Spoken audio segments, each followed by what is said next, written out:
지난 22일 경북 의성에서 시작된 산불이 안동과 청송 등으로 확산하고 있습니다. 이로 인해 이재민이 속출하고 있습니다. 사망자는 현재까지 최소 18명입니다. 삼가 고인의 명복을 빕니다. 국가 위기 상황입니다. 정부가 총력 대응하고 있지만 산불의 확산 속도를 따라잡지 못하고 있습니다. 대기가 건조하고 바람이 강합니다. 작은 불씨가 빠르게 커질 수 있습니다. 일상 곳곳에서 각별히 주의해 주시기 바랍니다. 중국이 서해 잠정조치 수역에 대형 철골 구조물을 무단으로 설치했습니다. 게다가 이를 점검하려던 우리 해양조사선을 위협했다고 합니다. 이는 우리의 해양 주권을 위협하는 심각한 도발입니다. 서해 잠정조치 수역은 한중 배타적 경제 수역이 겹치는 해역입니다.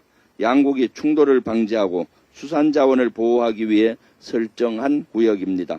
이런 곳에 무단으로 철골 구조물을 설치하는 건 향후 심각한 안보 문제로 확대될 수 있습니다. 훗날 자국의 영해처럼 만들려는 의도로 읽히기 때문입니다.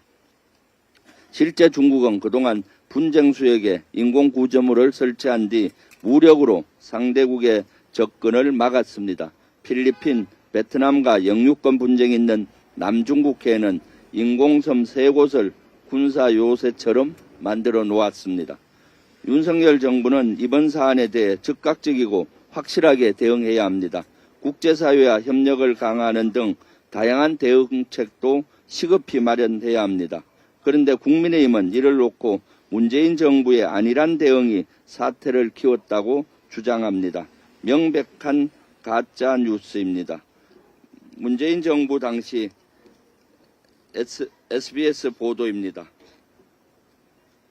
정부는 사안이 간단치 않다고 보고 논의 주체를 해양수산부에서 청와대 국가안전보장회의 NSC로 격상했습니다라고 적혀 있습니다. 이래도 안이한 대응입니까? 윤석열 정부는 이 사안에 대해 NSC를 열었습니까? 제가 파악한 바로는 단 한 번도 열지 않았습니다. 이게 바로 윤석열식 안이한 대응입니다. 이게 바로 국민의힘 가짜뉴스 유포 방식입니다. 한동훈 전 국민의힘 대표는 또 뭐라고 했습니까?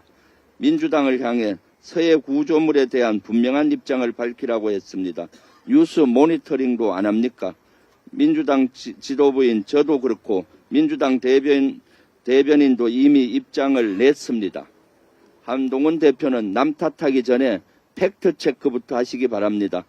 오늘은 천안함 영웅들의 15주기입니다.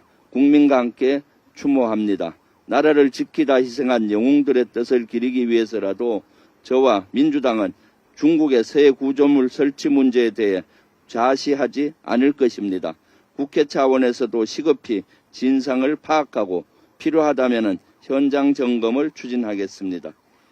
이재명 대표의 선거법상 허위사실 공표 혐의 2심 판결이 오늘 예정되어 있습니다. 명백한 무죄를 자신합니다. 선거법상 허위사실 공포죄는 행위에 관한 허위사실만을 그 대상으로 하기 때문입니다. 기억과 의견은 처벌 대상이 아닙니다. 허위사실 공포죄의 구성 요건을 충족하지 못한 사건입니다. 허위사실로 선거에서 당선된 자를 처벌하라는 법의 취지에도 어긋납니다. 결국 이번 사건의 본질은 윤석열 검찰 독재 정권의 전형적인 정치 탄압이자 정적 죽이기라는 것을 거듭 강조합니다. 재판부의 현명한 판단을 기대합니다. 이상입니다.